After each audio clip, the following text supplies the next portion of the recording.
Welcome to part 2 of my Pianoteq guide. In this episode, I will be covering instrument design, action, effects, pedals, and microphones. Let's jump over to the design, and we have some soundboard modifications here. It's interesting to see what kind of sounds you can get.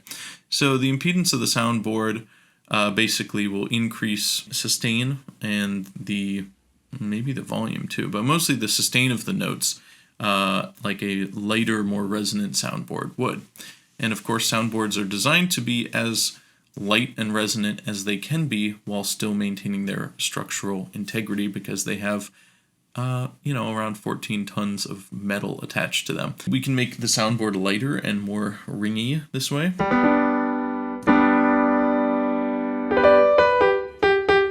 And that's without a sustain pedal.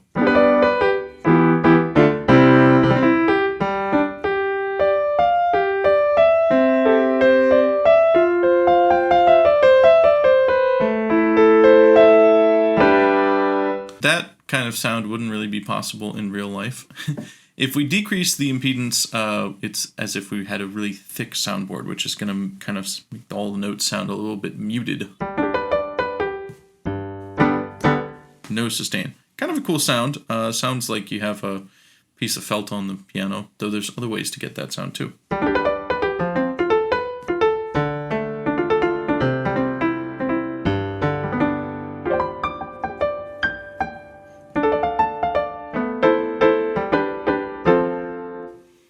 Pretty cool. Again, we could certainly do less extreme examples if we just want to add a little bit more sustain.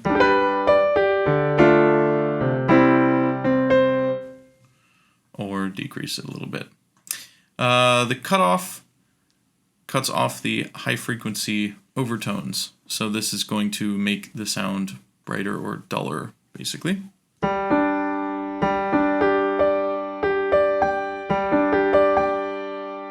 It gets more of that metallic overtone in there. And if we decrease it,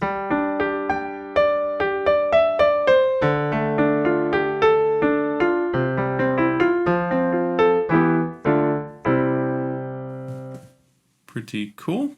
Might be useful for tweaking your instrument. Q factor is the faster the decrease of overtones. This is basically the speed of, how that works. The string length, I think this is a cool one that does really affect the sound. This is, as a concert grand piano here at 2.7 meters, around 9 feet. And we can go super short to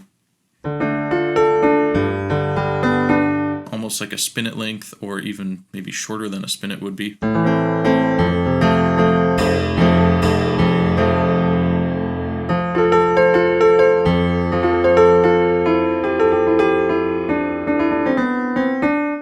Now, not only does that change the sound of the piano a lot, it does change the inharmonicity. So the inherent out of tune quality of the overtones. That's why a nicer piano is bigger. It allows the overtones of the strings to line up better and sound more in tune. So a concert grand is around 9 feet long. They vary a bit. Nicer grand pianos are, around 7 feet usually. The Model B is about 7 feet. The shorter your strings are, the more kind of out of tune it'll sound. And if you've ever played a small, upright or little console piano, you'll know that obviously the bass strings don't sound great because they're short, but also everything, even when it's perfectly in tune, it's not going to sound as in tune as a nicer concert grand would. And that's because of the overtones rubbing against each other, and this string length allows you to play with that. So above the concert grand level here of 2.7 meters here on this instrument, we can go up to 10 meters, which will essentially get rid of any of this inharmonicity, though on a concert grand it's already pretty well taken care of, and we don't really make instruments longer than that for a reason. But we can play with that, and let's see what happens. All the way up to 10 meters.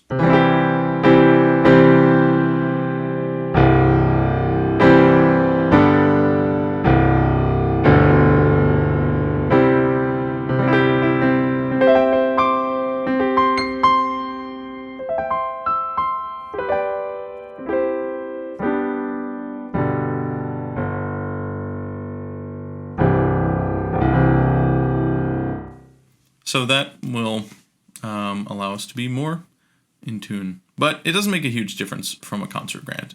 If you had a model of a smaller piano and you wanted it to be slightly better sounding, you could increase the string length.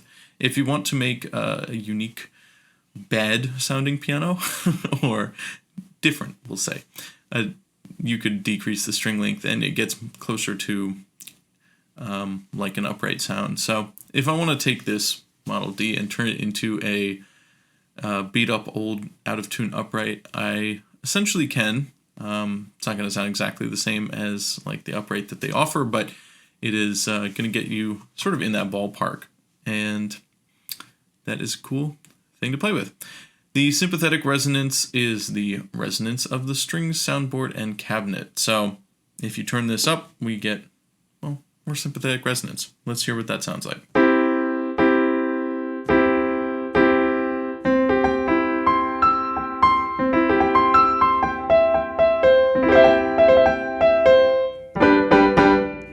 Let me turn the reverb off for this.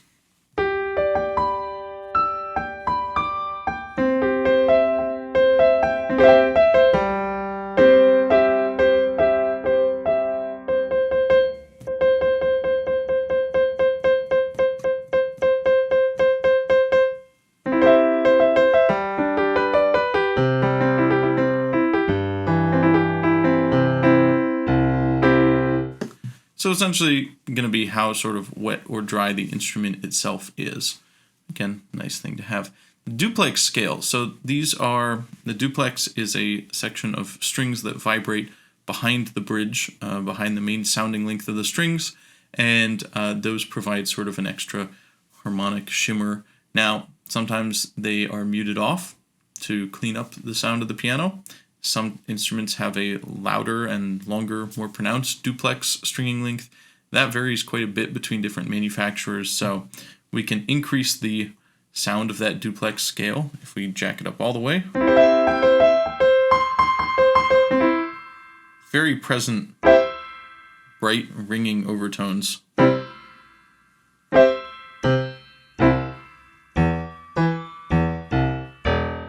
You're never going to hear it that loud on a real piano, but that is essentially what the sound is. You can also turn it off.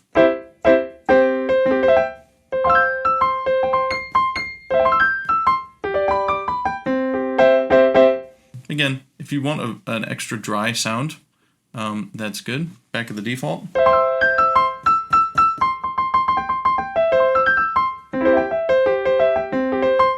You can hear it's got a little bit of that, but not too much. This blooming feature is basically makes the soundboard sound like a piece of sheet metal. It's cool. Here's what it sounds like.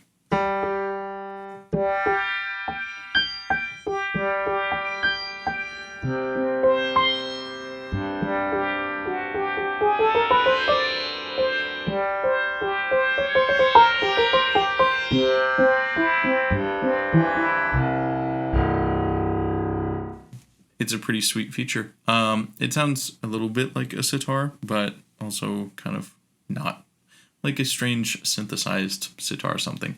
And the inertia affects how that blooming energy works. So if I turn it down, it's got a very sharp attack. And if I turn it up, it's more like it's a slow attack.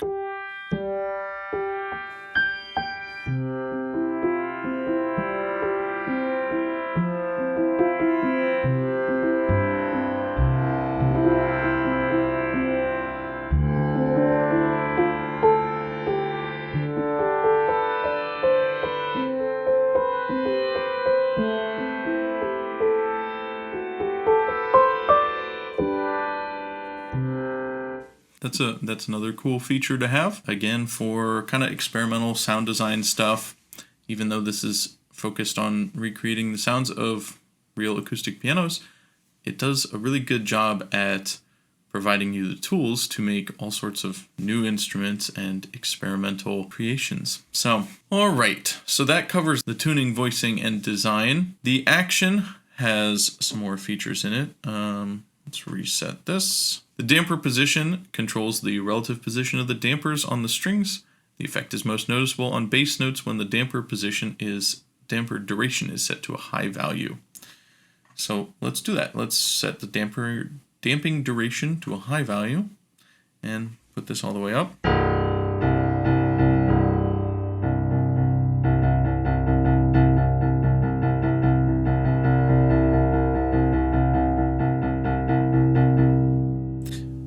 So the dampers are, of course, the felt pads that contact the strings when you release a note and cut off and mute the note. And this allows you to change their virtual position. Again, not something you would do in real life. But the damping duration, that is sort of a matter of regulation.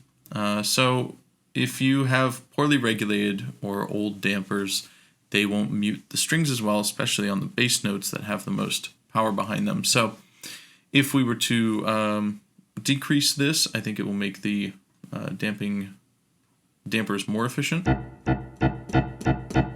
Yeah, so that's like a very strongly spring-loaded damper, which again you're not really going to see in real life. Does not sound like a realistic piano.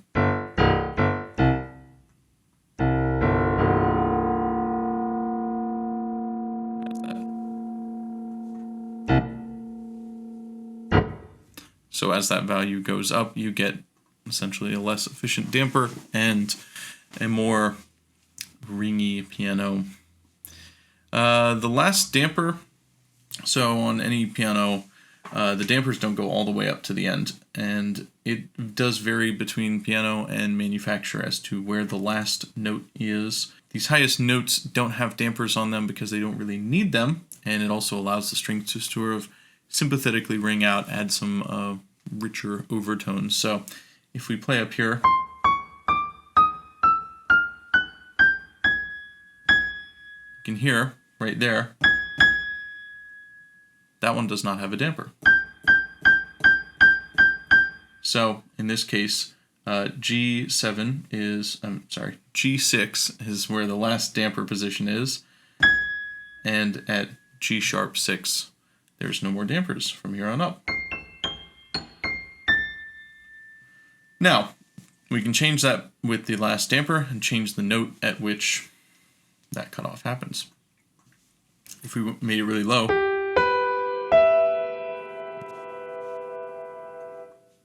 now we could move that way down the scale so that the whole treble side doesn't have dampers at all.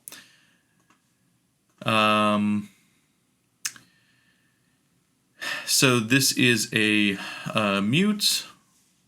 This, as you can imagine, the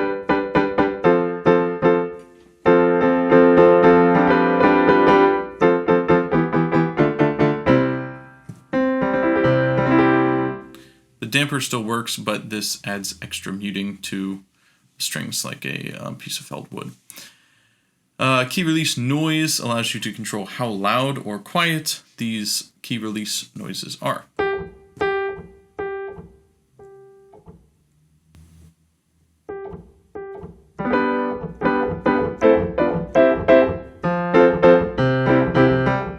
So, not something you'd necessarily want on a concert piano, but for an upright or something they may be louder, or if it's an old and poorly regulated piano, you could increase that. You can also just take it away. Makes it a little less realistic, but if you don't like the sound of that key release, you could do that. Sustain pedal noise works the same way. If I press the sustain pedal, it's pretty quiet normally, but pretty loud when I turn it all the way up.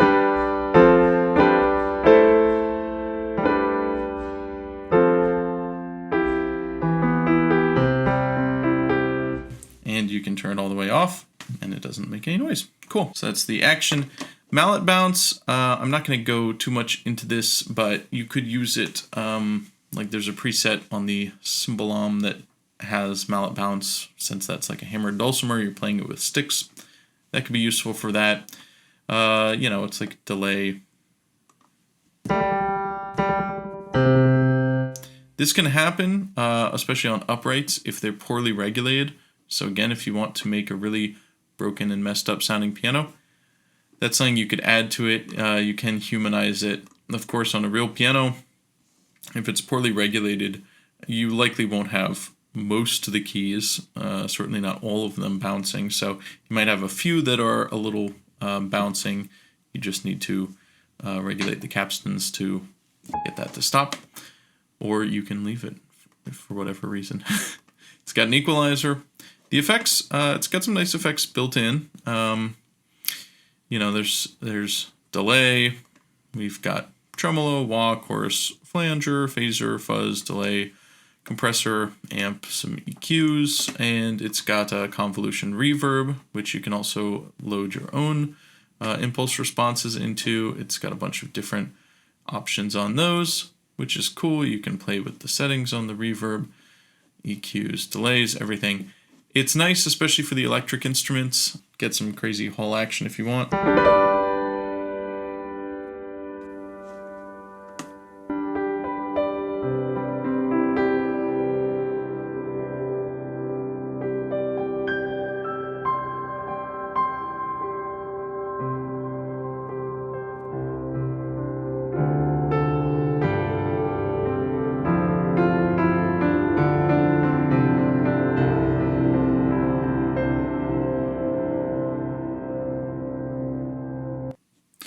There's also some plates and springs, which are cool if you want some more vintage reverb options.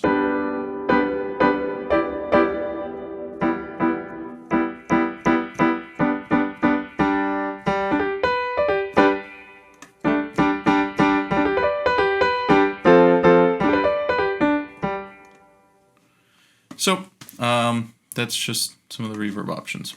Very exciting. You probably don't need that if you're in a DAW, but it's high quality. If you don't have a good reverb plugin, then it's nice to have it built in. And it's nice to be able to do everything from here. You really don't need a whole lot of extra plugins with this software because it's already got compressors and EQ, and you know, often we prefer to use our own plugins, but you don't need to. So that's nice. Now, one of my favorite features of this is the virtual microphones. Now, this is, again, something you could not do on a sample library. You might be able to control the blend of microphones if they used multiple microphones, but it entirely depends on the position of the microphones that the engineers chose when they were recording the samples. Whereas here, we've got full 3D microphone control, and we have a variety of different microphone models. Very cool. So let's see. Right now, we've got just 2 microphones, basic stereo configuration. We can also link these. Sorry, go to here. Link to mic 2. Now we can move both of them and rotate them as a group, which is cool.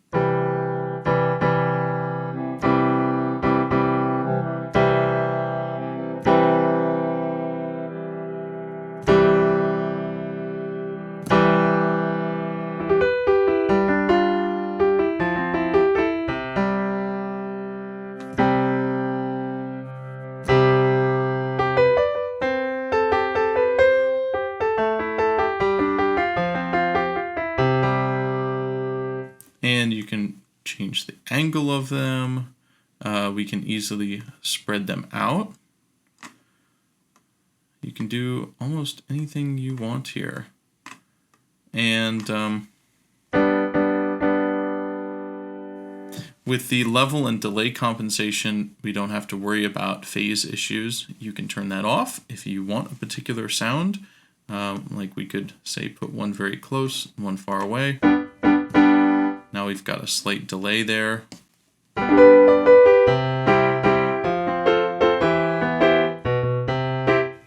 If you don't want to use the reverb in the plugin, and it is off right now, you can create reverb that way.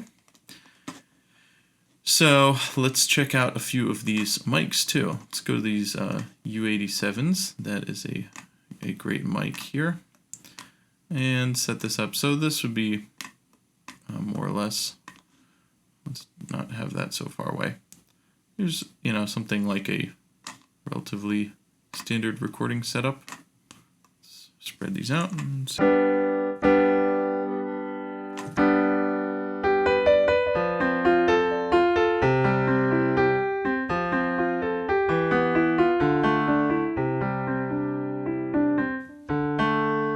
course, the closer you get to the strings, the brighter things are going to get.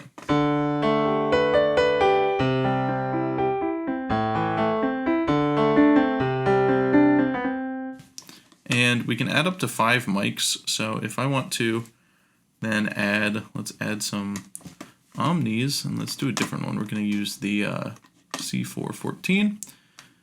Let's link these together again.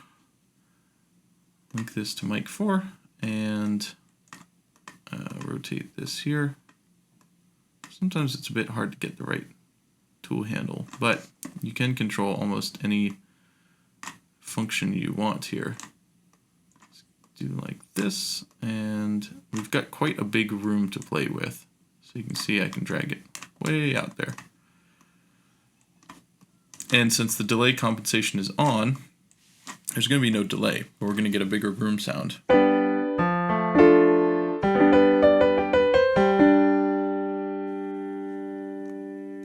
We can control the stereo width overall here. I'm just going to try to set it back to 1, and let's hard pan these.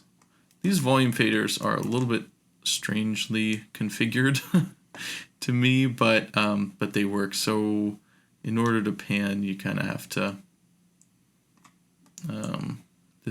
So there's a delay slider fader, and then in order to pan, I wish they would do a standard pan, but since you have up to 5 outputs, maybe that doesn't make sense. Anyways, if you want like a partial, 50% pan, you have to do that manually and match these up. So let's just hard pan these over here, and let's turn off the other ones, just see what the room sounds like.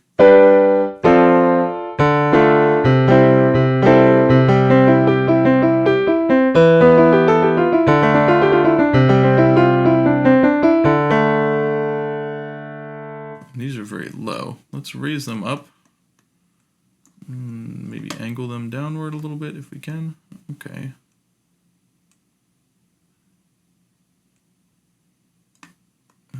This is one. Okay.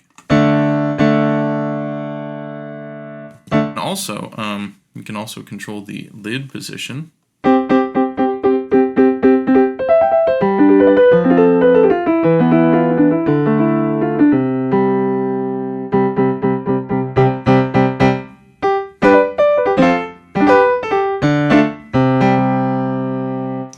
Let's test out a few of the different mics. I've got these out in the room a bit, but we should be able to hear the difference between them. So yeah, we have our U87s, great mic.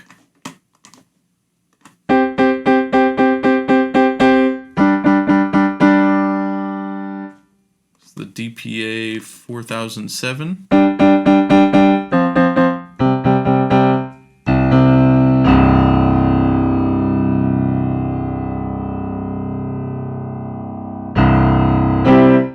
The 4011.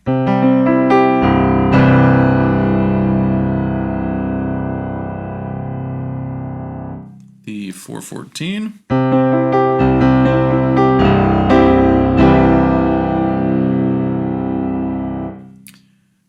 4006.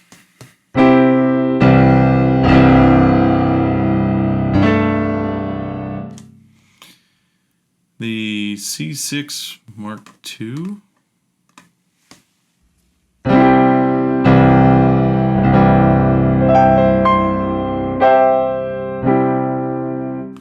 So it's subtle differences, of course, but you can definitely hear each of the mics has their own character.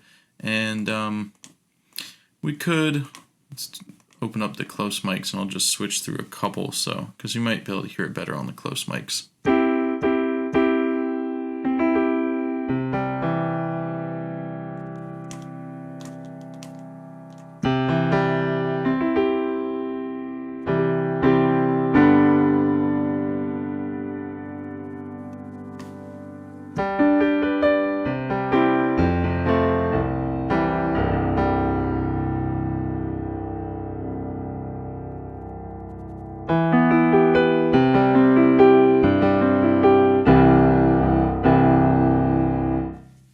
Again, we're talking subtle differences, but I mean, that's what mics do. The mic positioning probably has a bigger effect on anything, but you can definitely hear that the mics have different sounds between them, and you know, sound more or less like the real deal. So just sort of an EQ filter, but it's fun to have that option, and it's nice to have a variety of options you can play around with. So I really like that, and as someone who likes microphones and sound engineering, it's a very cool feature. Let me bring these in a little bit, and what else can we do here? So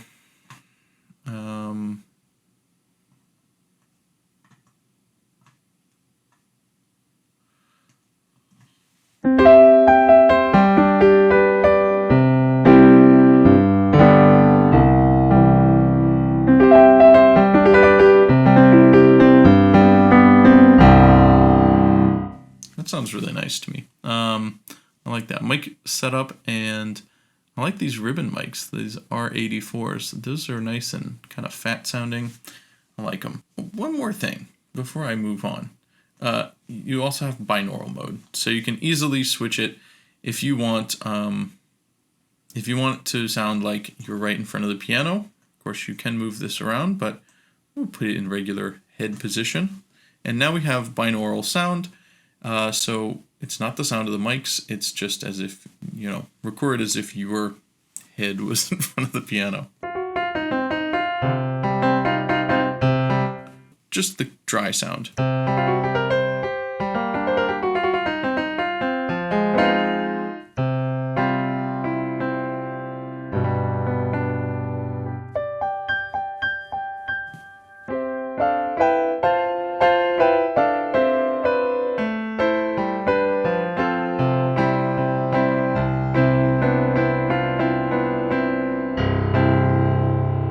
So if you are more comfortable playing that way, which I can understand you would be sometimes, you can do that.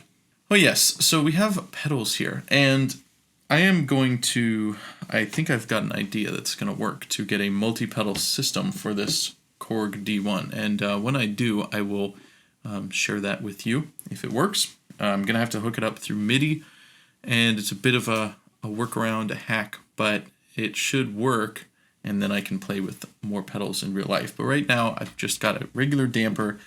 It does not do half damper on this hardware, but you can, of course, adjust the damper freely within, 0 to 127. And that goes for all 4 of these pedals. And the cool thing, too, is that you can change what the pedals do. So, of course, we know our damper. And just so I can play this with my foot, let's change this around. So here's a soft pedal. This is our una corda, as you can see. So, of course, on a grand piano, the soft pedal works by shifting the keys and shifting from 3 strings over to just 2. So the hammers move slightly. That's why the keyboard moves, and it makes everything a little softer, but also gives it a different tone quality.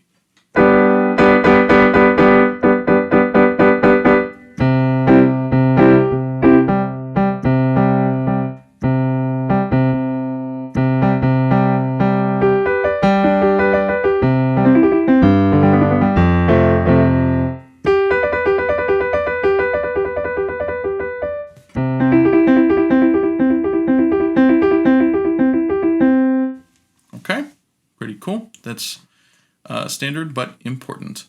This harmonic pedal allows playing staccato, although all dampers are off the strings. So I'm not sure. I've never seen one of these in real life. I'm not sure if it exists. It could. It may be something that is just designed for this software. Either way, it's cool. It just allows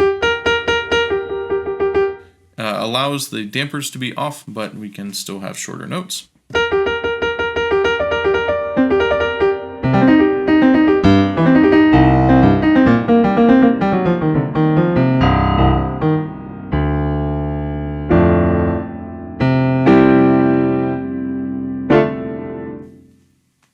Nice thing to have, I guess.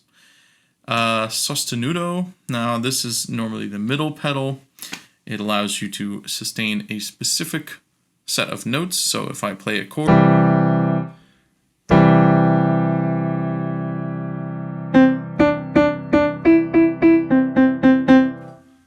for example, hold out a chord and then play something without the sustain pedal on top.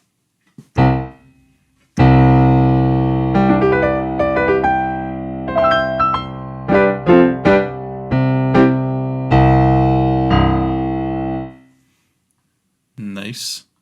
Let's see. Super sostenuto. A non-physical improvement of a regular sostenuto pedal. When a note is held using the super sostenuto pedal, it can still be played staccato. Okay, so I think this is again one that it does not exist in real life, but we can do something cool with it. So we can play sostenuto this way.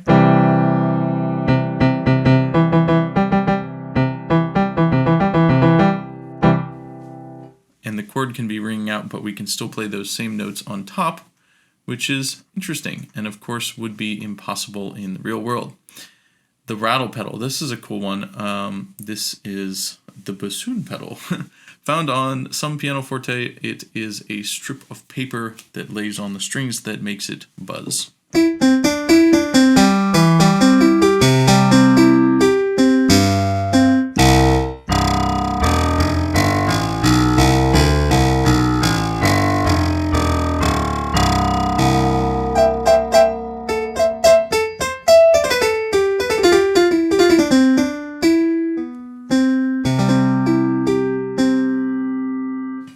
I don't think bassoon players are going to be happy with the comparison, but it is a cool thing. To me, it's more like maybe a way to emulate a harpsichord, which at the time of the early pianoforte, they were in that transitional period. There was probably some desire still to have a harpsichord-like sound when they couldn't get one. The buff stop is like a practice mute you find on a lot of uprights.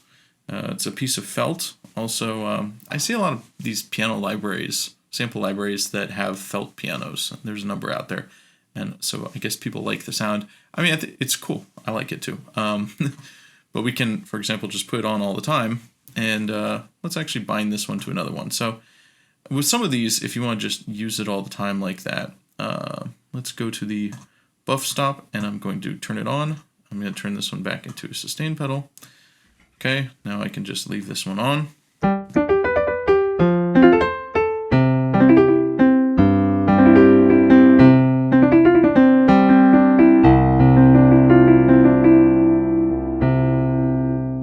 And if I go back into the action, I could even increase that with this mute.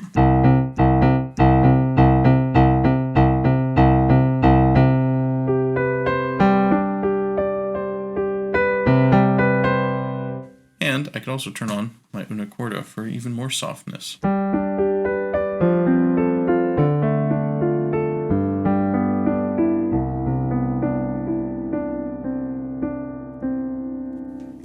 Let's go even further. Let's turn down the hammer hardness and move this strike point a little further, again getting more of a harp-like sound.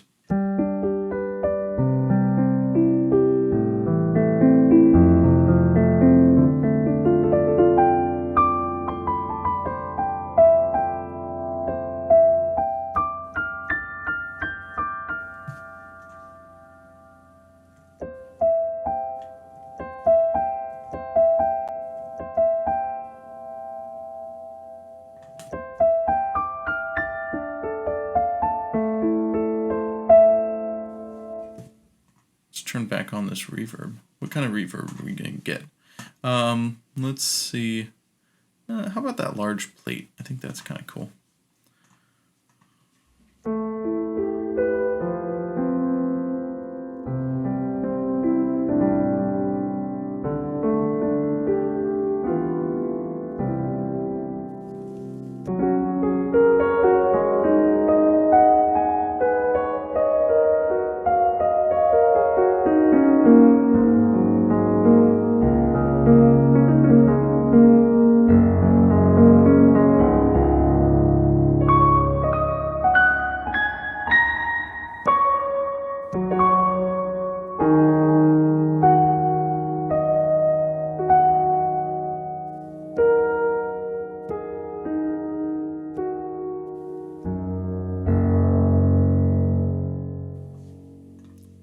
Pretty nice.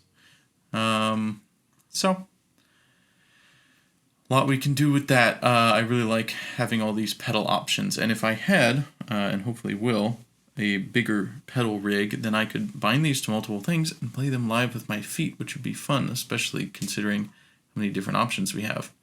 The Celeste is the moderator. I think this is like the old pianofortes that have this moderator in it. It slides a piece of felt. It's a little different than the buff stop, though it's a similar sound.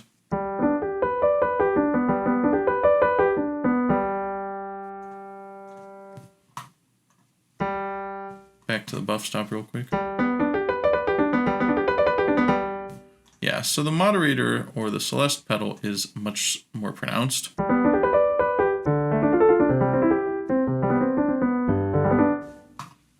So that's nice if you want a more felty sound.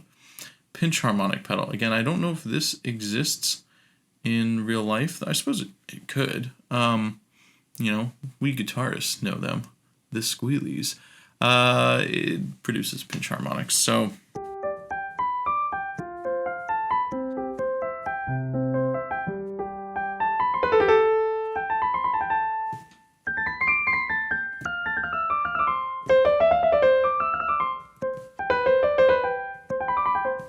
it's cool. I don't really know what I'd use it for, but it's a sound. You can have it.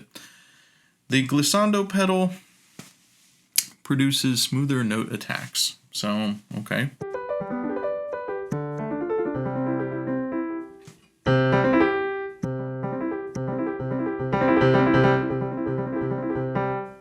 You know, it's similar to some of the others, like the Celeste pedal, but it's different.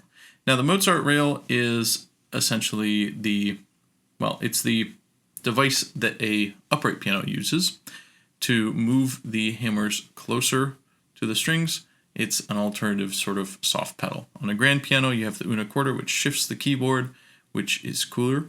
On an upright, the alternative is this Mozart rail, which moves the hammers closer so you can't hit the strings as hard and makes it softer.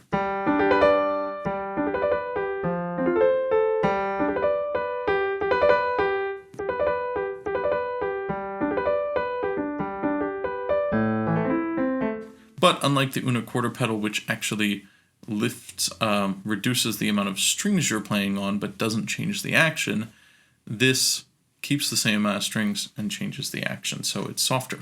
So just a different way, different sound. But you can have both depending on whether or not it's an upright or grand piano you are modeling. Okay, oh man, I know this video is going to be really long. I'm an hour and a half into this, and I will edit it down, of course, but just time check. I'm tired here. If you want to make your piano sound more broken or more old, or you think it doesn't sound realistic when it's brand new, we've got this condition slider. And I love how the graphics change as it gets more worn. You get it gets really nasty looking. So, do you want a haunted piano for your spooky soundtrack? Just put it all the way over to worn, and it's messed up. The tuning is messed up, the everything. Check it out. That's awesome.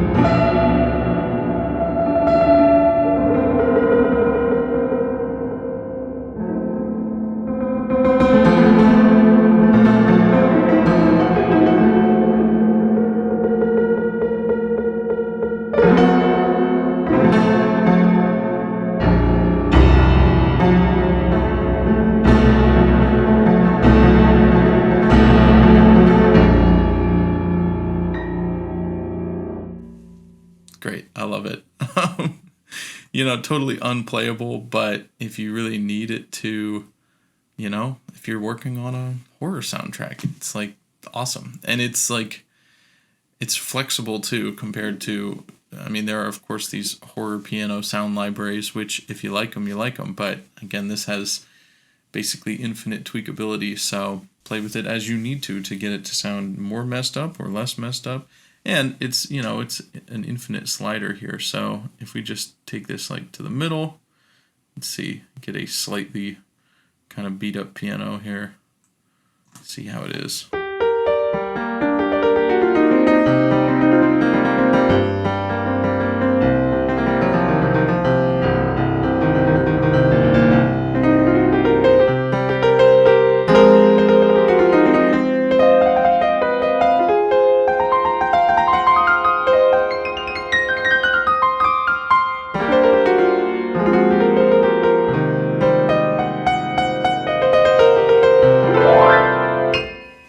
Nice.